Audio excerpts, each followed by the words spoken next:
In this video, I'm going to share simple, actionable steps you can take to start your own food forest. 12 years ago, I started planting my first food forest. If I could start over, I'd begin with a small protected area where I could temporarily plant my baby trees, letting them grow bigger and stronger before planting them out into the harsh conditions of the pasture.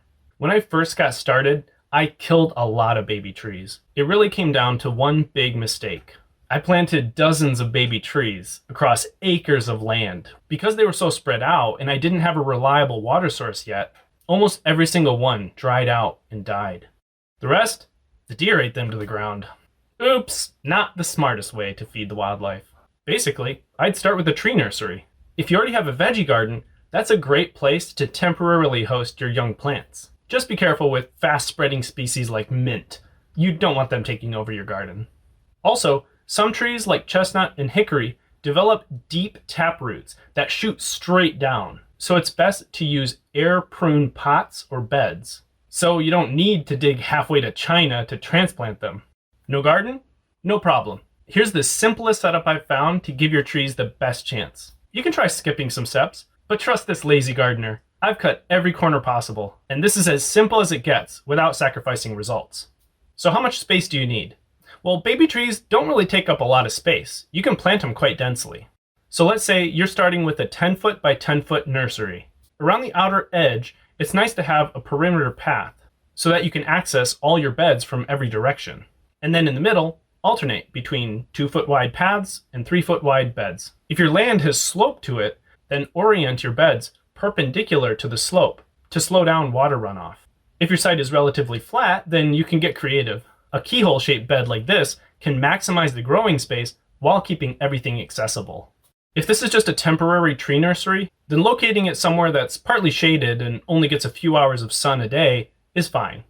But if you also want to grow veggies, you'll need to place it somewhere that gets full sun, which is at least 6 hours of direct sunlight. Generally, gardens do better with early morning sun, when the ground is still cool and moist, versus late afternoon sun, when the soil is already warm and dried out. Here in Michigan, the biggest threat to baby trees are deer and rabbits. So we need a fence to keep both of them out. Depending on how athletic the deer are in your area, the fence should be about 8 feet tall. For rabbits, the lower section of the fence should have smaller holes, more like chicken wire, and reach at least 3 feet up off the ground. To stop the rabbits from burrowing under the fence, have part of this lower fence extend down underground and curl outwards away from the garden. For posts, you can use metal T-posts. Drive them 2 to 3 feet into the ground for stability. I usually do about 6 to 8 feet between posts. Now wooden posts work too, but they need to be either pressure treated or made from some rot-resistant species. Around here we use cedar or black locust. Now let's talk about soil prep. If you don't follow any of the other advice in this video, as long as you keep building up your soil year after year, you're eventually going to have success. Whether you're trying to cultivate healthy plants or healthy humans, we're all just an after effect of healthy soil. And fundamentally, healthy soil just comes down to one simple step. Feed your soil. Think about how forests naturally build soil. Layer after layer of fallen branches and leaves, animal waste, and even the bodies of past generations. All this organic material decomposes into that rich black topsoil that holds the nutrients for new life. You can use the same approach in your garden. Just keep laying down layer after layer of organic materials. And think about your own diet. It's healthier to eat a diverse variety of foods, not just the same food over and over every day. So feed your soil a variety too. Leaves, wood chips, manure, food scraps, and so on. You can even get a soil test done to check your soil's current organic matter content. If it's 0%, like when I started, then you've got some work to do. If it's 6% or higher though, you're in great shape. Organic matter in soil also acts like a giant sponge, holding up to 20 times its own weight in water, which makes a huge difference during dry spells. So building your soil is also building up your in-ground water supply.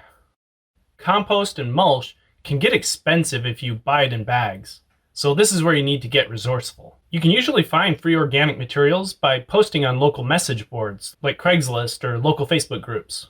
If you don't have a truck or trailer, I've used my car with a tarp in the back. Around here, you can also rent a pickup truck for $20 an hour. But even better if you can get the resources delivered to you for free. Tree service companies often need to dump their wood chips while they're working, and they might deliver them to you if you give them a call. Or just go talk to them next time you see them working on the side of the road. Just don't get too close to the wood chipper. I've even waded into the lake and yanked up armloads of seaweed and hauled it to my garden as a nutritious soil amendment. So get creative. I usually apply these amendments right on top and let the earthworms do the job of mixing them in. Some people like to rototill their soil when they're first starting a garden, which is basically mixing up the soil with a machine. But I found that's a mistake. Tilling stirs up dormant weed seeds, launching you into an epic battle with weeds for the rest of the season. Instead, I prefer to prep new beds with a technique called sheet mulching. Here's how it works. First, mow down the vegetation as close to the ground as possible. Then, cover it with a few layers of old wet cardboard or newspaper. This smothers the weeds and keeps them from coming back for about a year. On top of that, add 4 to 6 inches of compost. Then finish with a solid 3 to 4 inches of mulch, like old wood chips, hay, or leaves. This method builds soil organic matter, suppresses the weeds, and holds in moisture, all at the same time. For your garden paths, you can just skip the compost and just do cardboard with wood chips on top. If you leave the paths bare, they'll quickly fill in with grass, which will then start creeping into your beds, creating way more weeding work for you.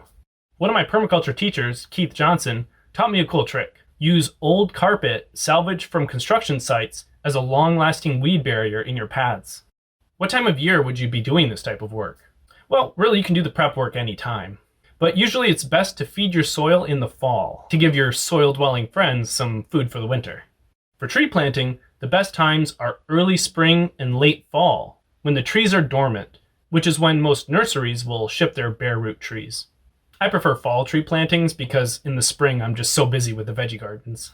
Check the link in the description below for some of my favorite plant nurseries. These days, I buy bulk packs of 25 or more to get the wholesale prices. But if you're just starting out, I recommend just getting a couple of each species to see what works best for you. And more local nurseries are starting to carry great food forest plants, so call around and ask. Just try to support independently owned nurseries, not the big franchises like Home Depot. How do you know what plant species to order? If you live in a temperate climate like me, then check out the link below to download my list of favorite food forest plants, organized by layer. But I also recommend connecting with growers who live near you to see what works for them. The farmers market is a great place to meet them. They might even let you come dig up cuttings of their established plants, or better yet, volunteer at their farm. You'll learn a ton just by helping out and seeing how they do things. Once you're ready to plant, pull back the mulch in your garden beds and punch a hole in the cardboard. Then dig your planting hole in the soil underneath. For spacing your baby trees, I go about 8 to 12 inches apart in all directions, depending on their size and age.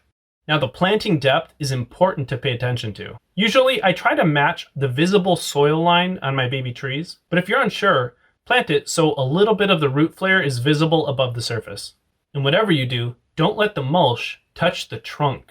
It is forbidden. If the decaying mulch touches the trunk, it can actually cause the bark to start rotting as well, which is obviously not good for the tree. There's no need to order every single plant you want all at once.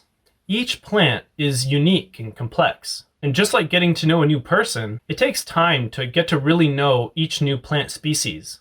So establishing a food forest is usually a long-term, ongoing process over several years, especially if you're new at it. Next up, watering. Now you can get fancy and set up a drip irrigation system. Technically, they're the most efficient option, but they also require more maintenance. I actually abandoned mine because it was too much hassle, and I just switched to overhead sprinklers. The trade-off though? I end up watering the paths too, which encourages weeds and grass to grow that I have to battle later on. So choose your own adventure here. But a general rule of thumb is that annual veggies need the equivalent of about 1 inch of rain per week, and perennials like trees and shrubs about 1/2 inch per week. Where I live, when it gets into late summer, like July and August, it gets really dry, and that's when watering is the most critical, and the leaves will tell you if the tree is water stressed. Alright, so your baby trees are happily growing in the nursery or garden. Once they're 3 to 4 feet tall, with the trunk about as big as your pinky finger, it's time to transplant them. It usually takes 1 to 3 seasons for them to get to that size, if you start with small 1-foot seedlings. In the next video, we get into the big convoluted topic of food forest design, where to plant stuff. So stay tuned.